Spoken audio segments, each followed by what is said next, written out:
Reclaim is a podcast for women, by women, on conversations that matter, with your host, Thais Sky. Together, we will explore the questions of what does it look like to reclaim our sovereignty, our worthiness, our voices as women in this messy world. No topics are barred as we offer roundtable discussions on life, spirituality, politics, and what it means to be a woman in the modern age. Let's do this.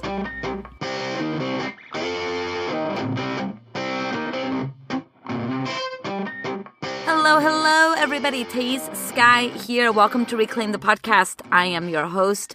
I have with me this week another brilliant guest. Danielle Mercurio is a dear friend of mine, and the interview is just so beautiful and so relevant and such a big shift from last week's interview. And I think that that's one of the greatest parts about getting to host a podcast like Reclaim is that we can go on the one end where we talk about social justice, white privilege, and then we can go to the other end where we can talk about entrepreneurship and spirituality in ways that feel really grounded and really good for us. So that's exactly what this conversation is going to be about. Entrepreneurship, alignment, allowing ourselves to evolve, and what does that look like? But first, before the interview, I want to take a moment to thank those of you who have pledged your support to Reclaim the Podcast through Patreon. Thank you, Christina. Thank you, Caitlin, Sarah, and Laurel. Thank you so much. When you pledge even just $1 to my Patreon fund, what you're allowing me to do is you're allowing this podcast to become sustainable. I'm about 1/5 of the way to my goal where I will be able to offhand, is that the right word? Offset? No, that's not what I'm trying to say. I will be able to bring in some experts who will help me with the production of Reclaim so that I can bring to you even greater listening experience.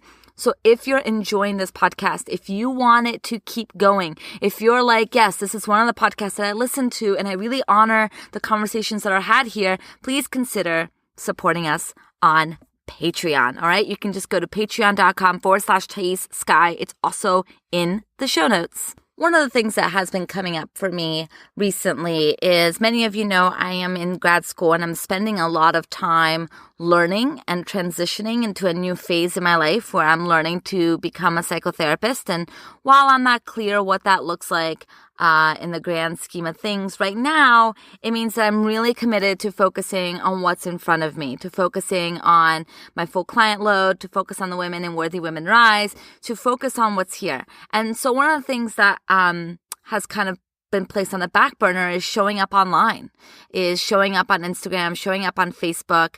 And as someone who has prided herself in being online for the past, I don't know, I'd say 3 years in a very specific way, right? Like I really put on this, not necessarily this persona, but just this expectation of myself for how to show up online. And I feel like I've been doing a really great job of sharing and writing some really brilliant things. To go from that to not really having much to say online because so much of the conversations I've been having have been in person. It's been a little bit of a growing pains sort of process. And I'm really sitting in this tension. And let me tell you what, it is so goddamn uncomfortable to sit with the tension. And I notice how I want to alleviate the tension. This tension that I'm speaking of is, of course, the where I'm at, what is here, versus where I think I should be and how I think I should be showing up. And I've been talking about this pretty frequently because this has been such a big deal in my life right now. This tension of like, God, I need to be showing up in this way, but I have nothing to say. And so I've been asking myself these really important questions like, well, why do I feel like I have to show up in this way? How much of my worthiness is tied to the validation that I get online, whether that's through likes or follows or comments? You know, who am I beyond my online presence? And these are really hard questions that I think many of us have been sitting with in the era of understanding how harmful Facebook is to our privacy and our data, etc. And I know that so many of our propensity is to want to just then completely pull away from Facebook or from online. I know so many of my friends are like not on social media at all. And you know, you're allowed to be where you want to be with this.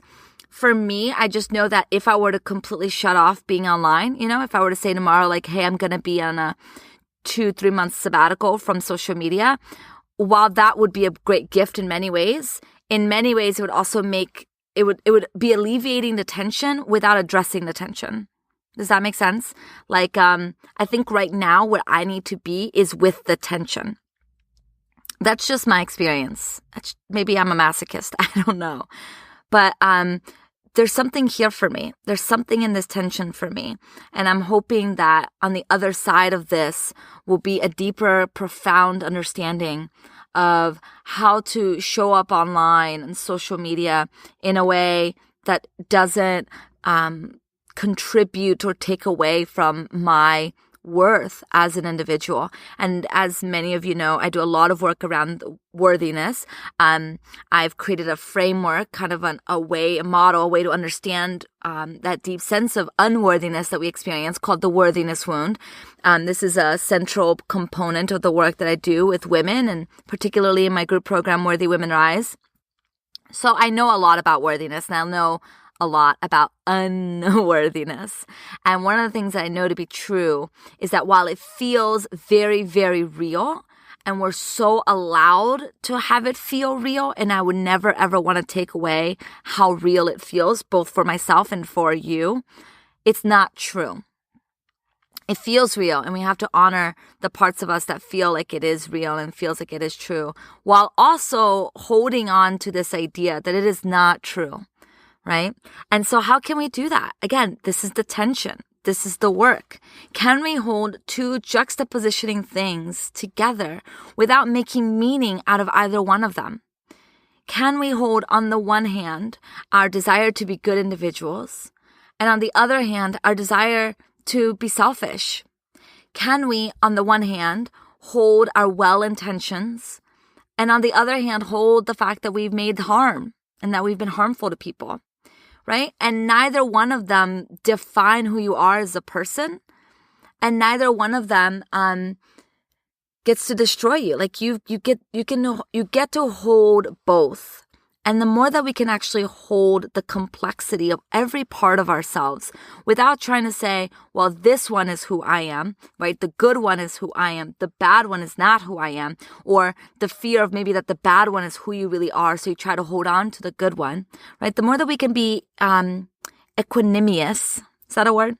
That we can hold with equanimity these juxtapositioning parts of ourselves, the greater our capacity to really be real with who we are. And that realness, that is our sovereignty. That is our freedom. That is our journey to liberation, for our internal journey.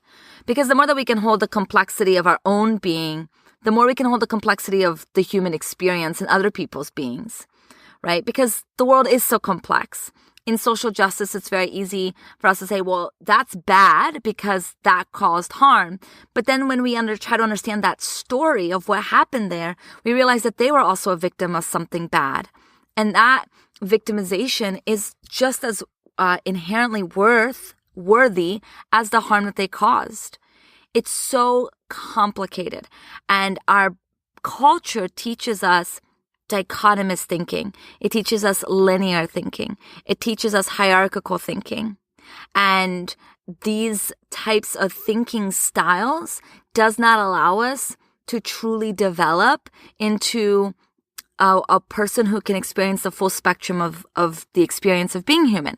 And so then it makes sense that if we were indoctrinated with these hierarchical, linear, dichotomous thinking, that whatever doesn't fit our binary, we want to push away. And so then, of course, it's very easy to then understand where transphobia and homophobia can come from when we don't understand the gender binary, when we don't understand the sexual binary, when when we don't get it, we want to push it away. So how can, instead of pushing away the tension, we can be with the tension? We can be with both your desire and your mistakes. You can be with both the goodness of who you are and the badness of who you are. You can be with all of the emotions, both the happiness and the sadness, and not necessarily need either one of them to explain who you are as a person. This is something that I have seemed to be so transformational in my own journey. And when we're talking about the worthiness wound in particular, this is a critical learning skill. It's a skill that will allow us to uncover the wound without getting overwhelmed by the wound. And so that's where I'm at right now. I'm with the tension. I'm sitting with the tension, peoples. And being here, it's uncomfortable. I keep wanting to alleviate the tension. So what I'll do is I'll share something on Facebook. Like I've done this twice now, where I share something on Facebook and it doesn't immediately get the number of reactions that I want. And then I'm sitting with that uncomfortableness of, oh my God, I only really posted this to get likes. And so then I delete it. And then I have to sit with that awkwardness. Oh my God, like I just deleted this post because I really just posted because I wanted to seem relevant. Oh my goodness. Being human. So if you're in a place of tension, a tension maybe between your desires and where you are, a tension between what you want in a relationship and what you have, any tension, internal or external, just know that I'm with you. And I promise that if we can just allow the tension to be there, it has so much wisdom for us. We just have to be here. Like, can we be here with just a little bit longer? Just a teaspoon longer? Can we just get curious? Can we allow this to just inform us that we have to breathe and then see what happens? So that's what I've been thinking on. In the past couple weeks, let me bring on Danielle Mercurio. First, her bio. Danielle Mercurio is paving the way for self-help and spirituality to be recognized as a sustainable force within a modern society. As a confidence coach, meditation teacher, and speaker, she empowers entrepreneurs and individuals to be successful, intentional, and live life on purpose. She is known for being real, lots of laughs, captivating storytelling, and unfiltered advice. Danielle draws upon her own journey of self-discovery and leaving her corporate safety net behind to build a booming business and a life she is in constant awe of. Danielle speaks across the country, inspiring people into their greatness by igniting their truth. She's also at the forefront of bringing comedy into the self-help space with her one-woman stand-up show, Gypsy Unplugged, and podcast series, Gypsy After Hours. She loves travel and new adventures, good food and conversation, reality TV, and being in the present moment. Danielle is currently based in Philadelphia, Pennsylvania, and you can find out more about Danielle on her website, daniellemercurio.com. You can also find her all over social media at Danielle Mercurio. Danielle and I met I want to say about 2 years ago, and we became friends about maybe 6 months after we met. I reached out to her. She just has such a magnetic personality, and I wanted to get to know her better. And it's been a really beautiful friendship. It's been very nurturing to have a friend who is willing to evolve with you and is willing to have uncomfortable conversations with you, and who's, really willing to be there for you. And she has shown up for me in my life in so many ways, so consistently. And it's these types of friendships that we really have to treasure, So I'm really pleased to bring Danielle on Reclaim the podcast. And as you're listening to this conversation, I want you to be thinking about your own alignment. I want you to be thinking about your own evolutionary journey. And I want you to ask yourself, where am I holding back from my own evolution? All right, let's get into the interview.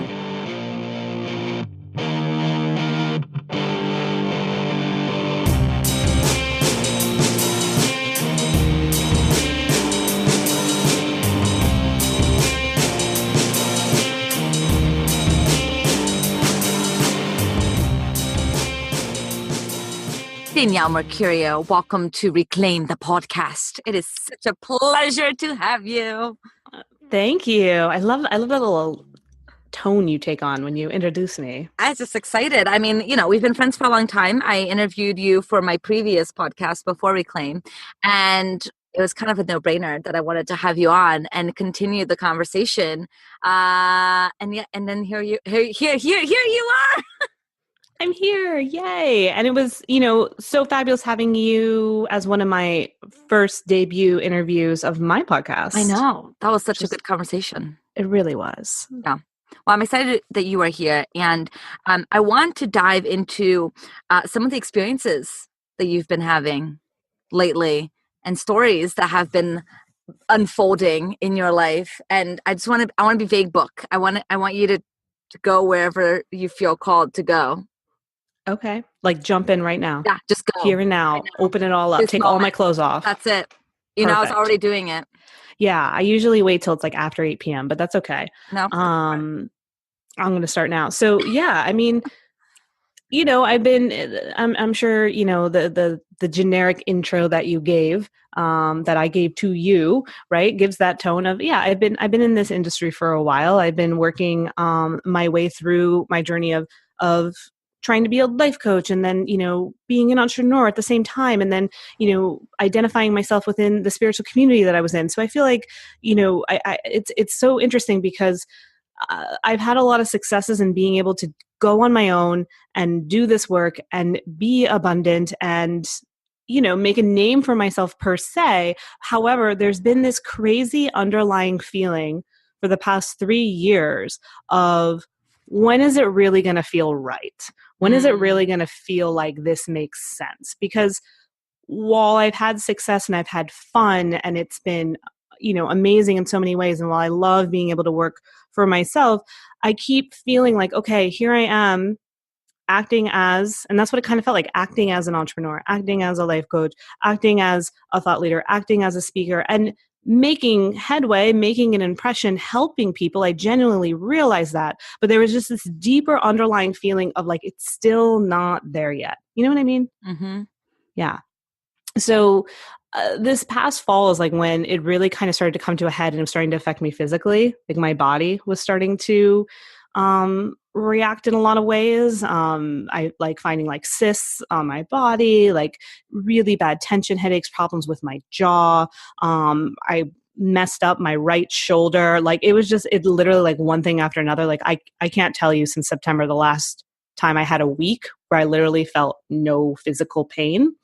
And so it was finally like, I took it seriously. I was like, okay, what is going on here? Because now my body is reacting and my body is kind of telling me like, Daniel, you need to figure this out. Like you need to figure out why you're still not happy, why you're still not satisfied, why you still feel like something's off, why you still feel like you're not treating this path the way that it should be, that you're not showing up in the way that you should be. And through like listening to my body, kind of looking up, underlying meanings of things, I kind of came to realize that like my body was angry at me. And the reason why my body was angry at me is because there was still this storyline that I was operating on. Like every time I was trying to run my business, every time I was trying to show up in a big, bold way, there was this feeling that I came to understand from my childhood of, Danielle, you're irresponsible. Danielle, you're a flight risk. Danielle, you can't be trusted. And because of that, it like totally has been like creating this really weird, wonky dynamic for me. Well, I want to pause there Yeah. because I feel like there's so much there. I feel so many women feel indoctrinated with this belief of being untrustworthy, and especially around money. We're taught you can't handle finances. You're a shopaholic. You can't budget money. You can't handle money. But that trustworthiness comes in so many different aspects of our lives, and I'm curious why you think that is. Why it comes through in so many different aspects. Why do we have such a difficult time trusting ourselves? Well, because I mean, I feel like for me, I was constantly, every time I would try to put myself out there to do something on my own or do something that was different than what everybody else was doing, I was immediately kind of hit with this, like, either you're not smart enough, you can't do that, it's going to be too much work, you're going to be let down, you're going to be disappointed. So literally, I can look back at like every time I had an idea growing up, I can't tell you a time where I had an idea and someone said, that's amazing, you should do that. And when you're a child, like for me, when you're younger, it's not like you can just be like, I don't care, I'm going to go do it anyway. It's like, well, some things you just can't. You can't get in a car and drive and go do your thing. Yeah. And so I think there's a lot of old stories that are running through from people that were, and I think one thing too, I think I've come to terms with the people that have told me that, right? Like I've come to terms with my parents to a certain extent. I've come to terms with teachers, even friends along the way that have told me like, no, like you can't do that, because ultimately like they were just acting off of their story. They were just acting off of what made them feel safe. And, when I would come to my mom with something that I wanted to do, it didn't make her feel safe for me. So and so I feel like we get trapped a lot because like when we're kind of developing, we're also developing the sense of like, you can't trust yourself. It's not safe. Yeah. Yeah, I hear that. So the sense of being irresponsible, without you knowing it, kind of ran havoc in your life. Mm-hmm. In so many ways. So, like, business being one of them, but I think what I actually realized even more so was like relationships. So, I've definitely been an on and off dater. The biggest problem I have with guys is that it always seems to fade out. They don't take me seriously. I'm never really what they're looking for. And so I just assumed, well, I thought two things. I was like, well, it just must mean that they're not meant to be, right? He's just not my soulmate. And so I would kind of run that story of like, oh, well, he's just not the one. I'm still waiting for the one. I'm still waiting for the one. But, I'm 34 years old now. And I was kind of starting to think like, okay, I don't think it's that. I don't think that's the issue. I don't think it's just he hasn't arrived yet. Like technically he hasn't arrived, but I don't think that's what's stopping this from happening. And so I started to look back at like all the guys I dated, and I started to like, I literally sat down and I like wrote down every single guy, whether it was just like a random hookup at a frat party or like something more serious. You know what I mean? Like some of them, it was like dude at frat party. That's amazing. Guy behind that Irish bar in the alley next to the dumpster. Because I didn't know his name. Yeah. So that was like my list. And, nice. And right. And then I wonder why, why he wasn't the one, So I literally like wrote them all out, and I started to, write like what was the issue and how was I feeling? How was I being shown up for it? And every time it was always this feeling of like, oh, I'm just here for fun and I can't be taken seriously because I've never been trusted with anything serious in my life. And that was kind of what I was still playing, even though I run my own business. I'm almost 3 years now running this business on my own. I still was kind of feeling like Danielle can't be trusted with anything. Danielle can't be taken seriously. So I was attracting guys that didn't want anything serious. Yeah. And so, that's been blocking me in my relationships. And then with my business, it was the same thing, like kind of this feeling of, like Danielle, like you're taking people's money, you're teaching them and you're giving them something, but like, they're not quite having the transformation that maybe you thought they would. Or what if you're taking advantage of them? Or what if you're, and what was happening in turn, I was also being exposed to a lot of people in my community that were doing things that were irresponsible. I got scammed by a business coach. That wasn't so exciting, right? So I was like seeing all of these things happen that were in my mind, confirming that this world that I'm in is very reckless and I'm a reckless part of it. Yeah. One of the things that I love, I don't remember where I learned this, but it really resonated with me, is this idea in the Christian tradition. They say that God is created in your image. And someone interpreted that for me in a way that really resonated. And they said, we see what we want to see. So God is created in the image in which we want to see. So if we want to see the universe in a certain way, we will find ways to see that. And then psychology backs that up with confirmation bias, where we see what we want to see. So it's so interesting to hear your story, and that you were being reflected all of these ways that the community is irresponsible and individuals are irresponsible because of your inability to overcome the story that you are irresponsible. Right. Totally. And it was so heartbreaking for me, especially like I'd say when I got to the fall where it really hit ahead, when I just didn't I just felt like I was in this reckless community. I didn't know my part. I felt like maybe I was a part of the problem. And it was really devastating because I was like, I don't know where to go from here. Do I go back to corporate? Do I get another job? Do I leave this world behind? And that didn't feel right. But I still didn't know what the solution was because I still didn't realize what story was still playing in my head. Yeah. So how did you come to realize it? Yeah. So therapy is one component. Woohoo. Yeah. It wasn't saying positive affirmations every morning. What? I know. Mind blowing. I know. I thought maybe that would do the trick. Don't we all think that would somehow do the trick? Yeah, but it didn't. And so through therapy, through doing a lot of family origin work, also, a lot of different kind of meditations that were not geared towards like more kind of hypnosis type of meditations that I found through different individuals. And so through this kind of work of going back in time, I was able to identify common threads between the men I've dated, my caretakers, situations that I was noticing within my business. And that's where I started to kind of formulate this idea of like, holy shit, like I'm irresponsible. It's not that they're irresponsible and I'm mad at them. It's I'm irresponsible. I'm not serious. And it's for all these reasons. And so then, of course, I had to do the work around, okay, let me acknowledge the fact of like this huge revelation. And that's for me, at least the way that I work, once I have that hit of awareness, once I can identify something like this, like in this situation, once I finally understood like, oh my God, my whole life, I felt like I was a flight risk.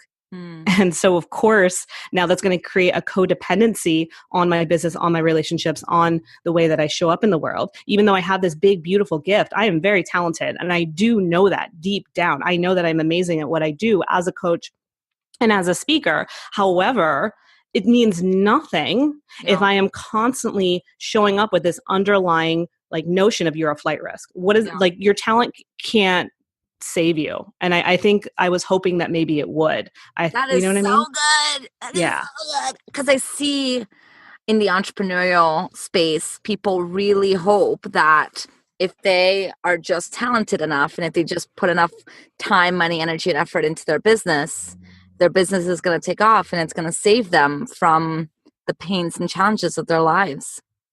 No, and it definitely wasn't. If anything, it was making it worse. Yeah. And it was, just again, making me feel more confused, more upset, and feeling like, I could really start to get to the space where like my business is in jeopardy because of this. Yeah. And so that's when I started to, identify, yes, I am capable. And yes, I am talented. However, my talents mean nothing again if I'm running it with the storyline of you're responsible, you're a flight risk. So then I started to play with this word irresponsible. And I started to look at it from a different perspective. Growing up, I was a little bit different than other people. I was the dreamer. I was the one that was like, let's, anything's possible. And they're like, no, it's not. Like, do your homework. And so I started to kind of change the word irresponsible to unconventional, right? And That's to me, that one. felt good. Yeah. Yeah. And that felt like a good switch because I'm like, oh, like she's not irresponsible. She's just unconventional. She just goes about her life a little bit differently than everybody else. So that's why, the way she kind of went through school and whatnot was different. And then I just started to look at my own current business and where I am responsible and where I am capable and the things that I have done. I have never given myself real full credit for anything I've done in my business, for even the fact that I left my corporate, none of it. I literally couldn't do it because I still was so buried in this belief of Danielle can't do anything. Yeah. So there was like, and like what you were saying, like there's nothing that could have saved me to make me feel finally like, oh, Danielle, you should acknowledge yourself for what you did, or congratulations, good job. Yeah. Yeah. It's so interesting how, it requires us to go one step deeper before a tool that maybe we've used before but didn't resonate now resonates. Yes. Yeah. Yeah, that's exactly it. Like you can't use surface level tools if you didn't go deep first. First you go deep, then as you come to the surface, there are all these beautiful tools that you can use. Yeah. But you can't just, right. Go that. It's like affirmations can and do work. Absolutely. When I'm in a space where I'm feeling really down and low, using the affirmation, this too is allowed, or I'm okay here. It can be so helpful. Right. But if I'm not bringing that tool into my depth, and if I'm just using it to perpetuate my shallowness, then it's ultimately not going to do anything. No. And if anything, for me, it was starting to frustrate me more. I was getting more mad. I was getting more skeptical. I was actually like, there was a point where I wasn't meditating. I wasn't, doing tools that I have taught, because I was like, well, they're not working. And it's not that the tools weren't working. It was, I just wasn't allowing myself to go deep enough to then be able to use them. Yeah. And what you shared with me, because we talked a little bit about this before we got on live, is how we perpetuate the story. Yeah. And if the story is unchecked, then we literally continue to want to live up to the story. We want to prove to ourselves that the story is valid, that we truly are irresponsible. Mm-hmm. Yeah, absolutely. And so that's kind of what I was doing. I couldn't really get to a certain level of success because I was still trying to prove to myself that, yep, that story is right. I am not capable. I'm irresponsible. It's okay for everybody else, but it's not okay for me. I'm the one that's, thank God she just got through the month. That was kind of like my story with my business sometimes, like, whew, you made it through. Yeah. because that's kind of how I felt. And so, yeah. So, and then on the reverse side, it was almost like this need, like I would exert all this energy to try to prove something, to try to show to myself that, yes, I am capable, and yes, I am worthy. And I would like get into these like moments where I would just literally be like, okay, like Danielle, you like, I'd be so hard on myself. I'd be like, you just have to like, do more work and put more on your plate, and just, again, I kept telling myself to do the things that people used to tell me, like when I didn't do well in school. Right. And I was applying those tactics to my business, because I was just like, well, if I could just do like everybody else, did, or if I could finally get it right, like the way they taught me, then maybe then this will work out. Yeah. And that was wonky too. Yeah. Yeah. I remember you were going into a break, and I was like, great, you're going into a break. And then literally like a couple of days later, you're like, just kidding, I'm releasing a new thing. And I'm like, okay, thought we were going into a break there. That's fine. Mm-hmm. Yeah. I couldn't do it. I couldn't do it at first. You're not the only one, for sure. I've definitely found myself in spirals of being a workaholic as a way of coping with the inadequacies and the feelings that I don't want to feel. I think it's actually, not only is it normal, it's normalized, right? It's normal because so many of us do it. And it's normalized because in our culture, we see workaholism as a good thing. Mm-hmm. And that's really scary. Yeah, we view it as success. So when I was telling you, I'm going to take a break, then to me that meant, I'm going to be unsuccessful for a few weeks. And that didn't feel very good. Yeah. So I didn't do it. So I was like, well, let me just do this one thing. Then to prove how successful I am. And then I'll be able to take a break. And it worked. I mean, you made money. The launches went great. It was fine. Yeah. But then what, Then I was just left with more confusion, because again, it wasn't, I was just, avoiding what I really needed to do. Yeah. And I didn't know, but here's the thing. I didn't quite, it's harder to I probably, someone in a similar situation, I could help them get to the same realization that I have gotten to, but I wasn't able to do it for myself. And I was just really just confused, honestly. And so that's when I reached out, to therapy, and started investigating some other, tools that could help me. But to stop relying on myself to figure it out. That was the biggest piece, was like finally accepting that it wasn't going to be me initially that was going to help crack this case, so to speak. I needed to hire a detective. I mean, that's so big. That's a big revelation, because most of us would much rather do it on our own than to admit defeat. Yeah. Yeah. Even though it's not defeat. Yeah, it's not defeat. Especially, I think it's just like I got in my head around like, well, if you can help other people, then you can help yourself. But and in some way, right, it's not true, but in some ways it is true, because I did wind up helping myself. And I still had, that aha moment that I had of getting to the root of the story, getting to that feeling of like realizing, oh shit, I think I'm irresponsible. That was my aha moment. No one gave that to me, but I surrendered into the guidance to get there. Yeah. I feel like, shifting just a little bit, I feel like one of the things that you inspire me the most is, you've gone through some huge evolutions in your business since inception. Yeah. And I feel like you seem to evolve, at least on the outside, with a lot of ease. Like, this is the next thing, and I'm gonna, it's not maybe easy, but there's maybe not as much resistance as, maybe I don't feel like there's as much resistance. So I'm curious what it looks like in your life when you've been navigating your evolutions and stepping into your new level of business or life. Yeah, I'm a multi-evolver, if that makes sense. So, right, I'm multi-passionate about evolving.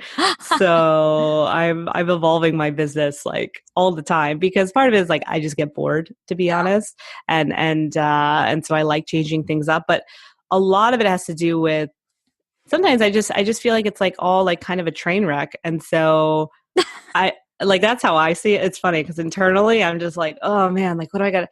Like, okay, let me try this now. Let me try this now. Let me try this now. And really, well, it may have looked like ease, because I do believe, like, again, when we talk about, your talents can only take you so far. I think some of my talents is that I have this ability I am laid back. And when I'm dealing with the outer world, it comes across that way. And I am very go with the flow, and I am very chill. And so while I don't always feel that internally, I know that that's part of who I am. It's part of my personality. And so when I'm executing my talents, that's how it's executed. It's kind of done in that way. Because that is the way that is true to me when I'm in my truest form, which is interesting because I noticed this month, since I've started to make these changes, it actually is feeling like that. It doesn't feel like, oh, let's try this now, or like, oh, like, is this going to work? Right? There was everything I've done. There was always this kind of feeling of like, is this going to work? And of course, there's always going to be that, no matter what. If you're launching something, right, you're going to be like, is this going to work? Like, does this have a chance? But it wasn't so much of like, is this going to work from like a financial business perspective? It was more like internal. Is this going to work and make me happy and make me feel like I'm credible now? Yeah. And that was always kind of the underlying thing that was going on for me. But I really just tried in those moments, even when I was internally feeling confused. I know what people need. I know how to sell it. I know how to get into that space with them. And I do believe in like, if something is boring you should move on to the next thing. So that's kind of just been my MO. And how do you find alignment? What does alignment look like for you? Because I feel like that's such a buzzword, but it's also really real and really important. Yeah, it is. Right. Like alignment isn't like I wake up in the morning and then, I think really confident, high vibe thoughts, and then I'm in alignment. It doesn't work that way. So how I get into alignment for me is really assessing, what is it that I desire? What is it that I crave? What do I see myself doing, especially if it's unconventional and lights me up and feels outside of the box? Like that for me is like where I go first. And then I think about, okay, so let's look at this kind of not even huge big picture, but whatever it is that feels really good that I'm headed towards right now.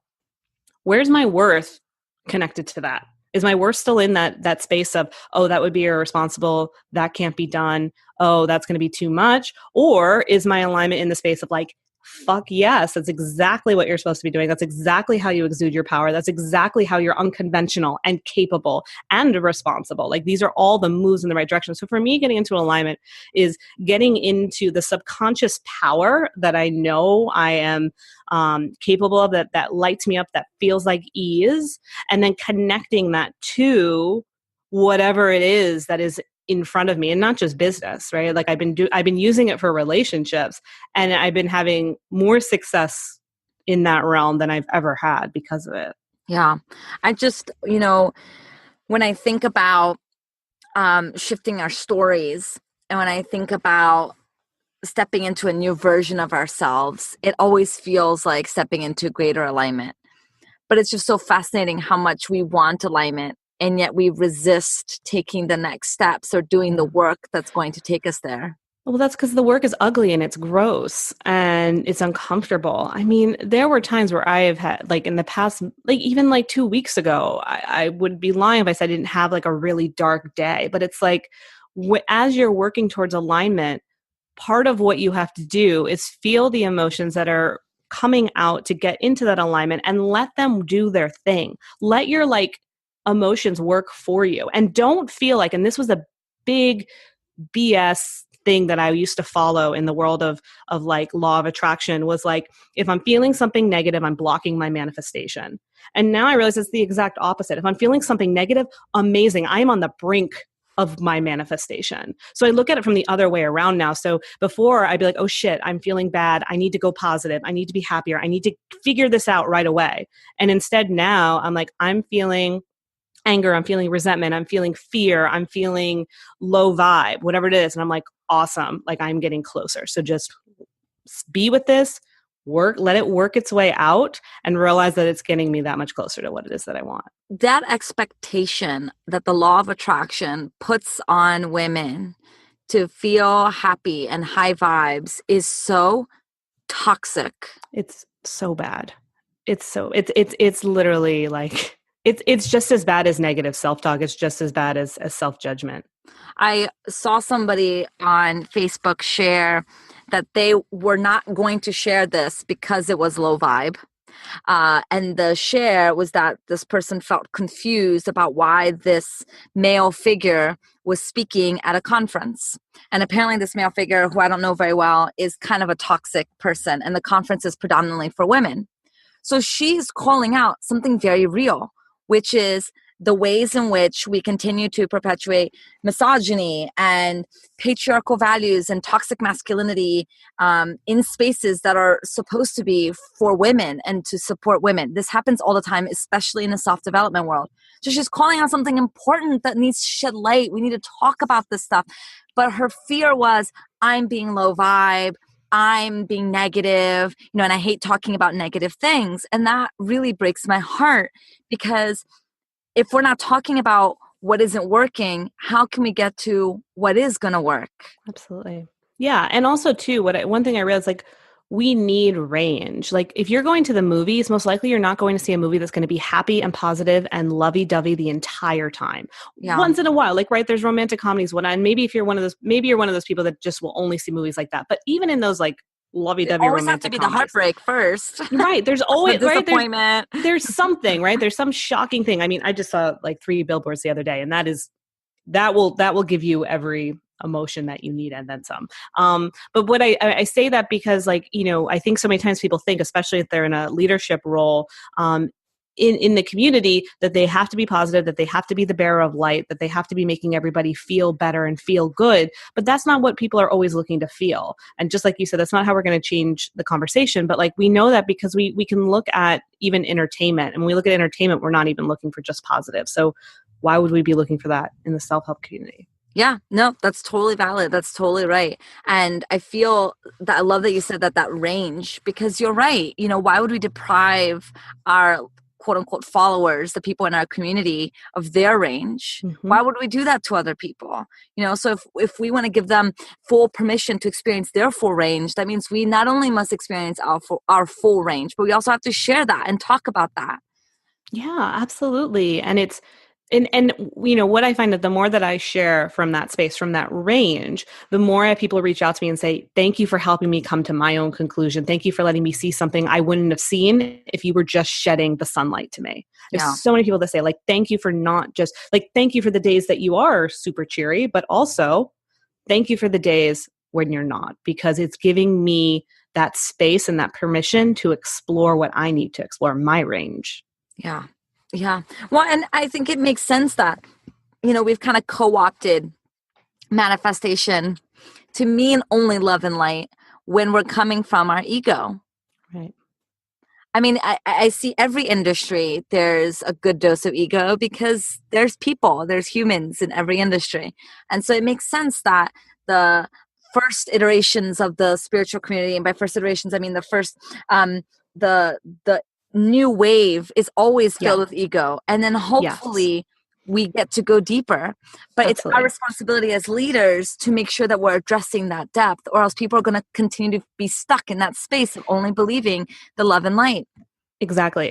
And that's where, where I was saying I was getting really frustrated, was because I was looking at those teachers and coaches that were just and maybe that's the role of some people, that they are just the ones to help awaken, and they work with the ego to get people to the deeper level. But what I was finding was that so many people weren't releasing the people then into the next wave. Like I'd see a teacher that would be just all love and light, love and light, love and light. And I see people following that person for years and years and years. And I'm but tell me this, Danielle, if you're teaching love and light for years and years and years, how much are you evolutioning? You're not. Is that a word? You're not. So it's the same thing. I know what you mean. Evolutionating. Evolutionate. Right? I'm an evolutionator. It didn't work. I mean, like, if I first meet you and you're talking about love and light, and that introduces me to love and light, that's one thing. But if 10 years later, you're still talking about only that, how much further in your evolution have you gone? None. You've been avoiding it. And you've been avoiding it. And further, you've been validating it by all the people that are still following you. So you're saying, I don't need to evolve, because clearly people like my word. They are appreciating what I have to say. Clearly, this is all there is. And those are the leaders that are operating off of ego. Yeah. So, but there's a fear there as a leader. Yeah, there's a huge fear. If I evolutionize. I love it. Hashtag 11. You can do that at 11:11. Done. If I evolutionize, then I'm going to lose people. Yeah. Then people aren't going to be interested in me anymore. And you know what? That's true. I'm going to be completely honest. I mean, I've lost people on my journey because of that, for that very reason. However, what I've gained in turn is authentic connections with my following, with people that I don't even like calling it my following. No, you it's know, such a bad name. I know. I wish, I don't, do you have a word for that? I say community. Community. Yeah. Community is a great word. And it becomes more of a community. Whereas before it was like when I was kind of in that ego original state, I was like, my following, my people, Yes. you know, and I meant well, but that's where I was coming from. Yeah. It was, that was my understanding at the time. And so now I'm like, yeah, I'm going to lose some people that don't want to be in my community, don't want to go there. And that's okay, because the richness and the depth and the joy and the satisfaction that you'll feel from the people that are there is everything. Yeah. And it's just a reflection again of you. I mean, you can only, and that again, that's where the law of attraction works. Like who the people are in your community are a reflection of where you are. And when I was getting really frustrated and having temper tantrums all the time of why I wasn't happy in my community, was because I was reflecting people that weren't, what I needed or wanted, really. Yeah. I just didn't realize it. Yeah. So I have an idea. It just popped into my head. So you can say no, and then I can cut this out. Or you can say yes, and I'll keep all of this in. I'm going to say yes. I love, is it a game? Yeah, it's kind of like a game. Okay. I like games. Well, we've both... Well, let me lower my heating pad. I'm like such an old lady.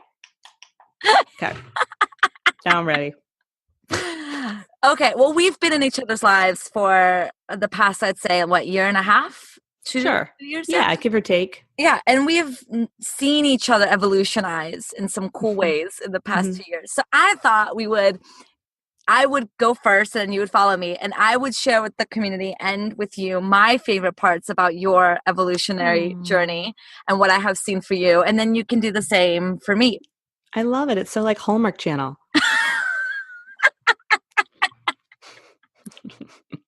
I've never watched the Hallmark Channel. I did not know what you speak of. It's very after school special.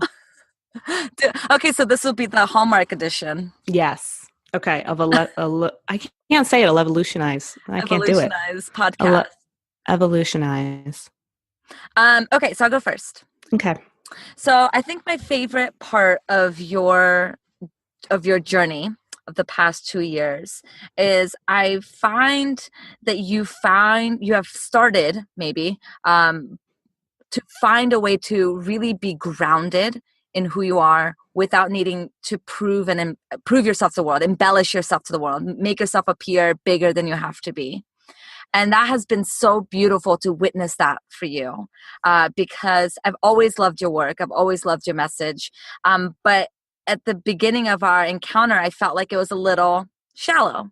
It was a little bit about just astrology and just the moon cycles. And while that's great, and there's a time and a place for that, I just knew that there was so much more that you could offer the world. And you've really stepped into that. And it's been so brilliant and beautiful to see you offer that range. And it's such an inspiration, because I feel that your community is so desperately needing that. And you're their beacon of light and all the ranges of light. All the ranges. The prism. The prism of light. Prism. Yeah, my community is not my prison. Let's be clear. I'm not creating a prison of followers. So yeah, and I will also say a part I'm glad that hasn't changed at all, and that will continue to love, is your humor and your ability to poke fun at yourself and poke fun, at the community. For those of you who don't know, Danielle does these amazing stand-ups. And she has such a great way of talking about the spiritual community and the ability to poke fun at itself in a way that's open and allows people to, laugh at themselves, but also makes people think like, how have I been spiritually bypassing? How have I been, been that white girl with the mala beads, and perpetuating certain harmful practices. So anyway, so that's my bit. I love where you're going, and I can't wait to see how it continues to unfold. Thank you. And thank you for supporting me in the process, right? And knowing that you're someone I could reach out to and, would just see me for it and witness the evolutionary components of it all. So thank you. I adore you. So you, my dear, my dear, dear Thais. So what's interesting is so when I first met you, definitely knew you were brilliant in the space of thought leader. I could tell right away, like you were working with women, you were on like the forefront of change and success and leadership and embodying that quality. And I could tell, I was like, and what's interesting? I was like, now that I think about it, I was like, she's a responsible coach. Wow. I remember That's thinking so that. fun. Yeah. I was like, she really owns her business and what it is that she does and how she shows up for women. Yeah. And that still carries through, right? Like, I think, you bring so much integrity into your work. And if something doesn't feel in that alignment, in that integrity, if you feel like there isn't that connection that there once was, you're going to do something about it. And what's great is that you do, though, take the time to reflect. You're not impulsive in that way. And so I know that I witnessed you make a lot of changes in your business,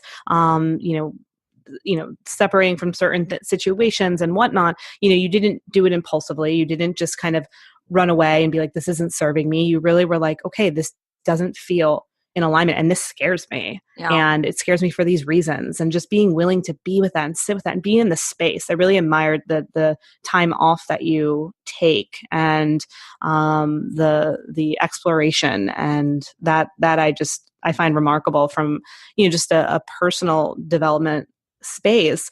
And then with the way that you run your business, the way that you started this podcast right away when you were making shifts and you knew like Reclaim was going to be a big part of this, and the way that you're really helping with so many of the current movements that are going on, the way that you can blend, what's happening on a political scale, what's happening on an employment scale, what's happening in a corporate scale, what's happening in a spiritual scale. Like, you can take all the scales, right?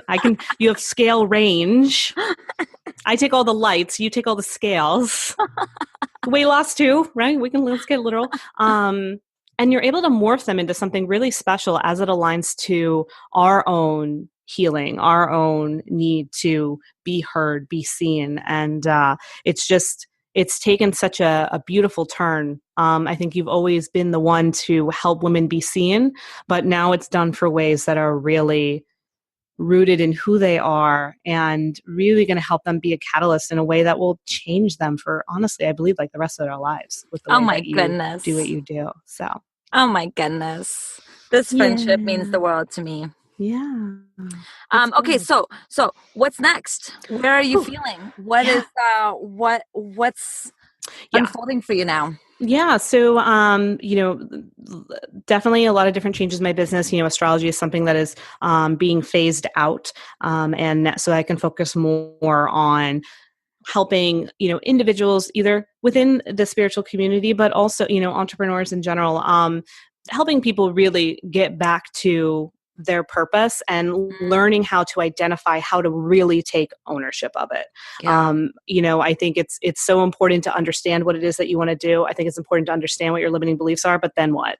Because otherwise you're just carrying these two suitcases around. Here's my purpose. Here's my limiting belief. Now what? Yeah. And so a lot of the things that I'm kind of curating right now are going to be with that intent of helping in that way with different courses, and retreats are on the horizon, which I'm really excited about. Oh my gosh. That's going to be amazing. Well, and that's such good work because, we talked about this also before we went live, how there's so many well-intentioned people in the world who are all about motivating you, which again is needed. And they motivate. And that's great. But then what? It's like people say you need to feel more in alignment. You need to be vulnerable. You need to do this. You need to be authentic. But then what? How do you actually then be in alignment or own your purpose or, do what you want to do after the motivation is gone? So I'm glad that you're talking about this because there are things that we can do. Yes. And we have to do them. Yeah, we do. And so creating more conversation around that, creating more tools and identifying that so that then you can go back to using positive affirmations and journaling and meditation and whatever it may be, those tools are going to be so much more beneficial when you have a real understanding of, how to facilitate the vulnerability and things of that nature. So, so that's kind of where I'm at, like, and just being more grounded, and it's exciting, and just keep evolving, Yeah. one thing after the next, because that's Yeah. how I roll. I love it. I absolutely Yeah. love it. Amazing, Danielle. Thank you so much for sharing your truths with us. I appreciate, and your story. I appreciate Thank you you. so, so, so much. Thank you so much. I adore you.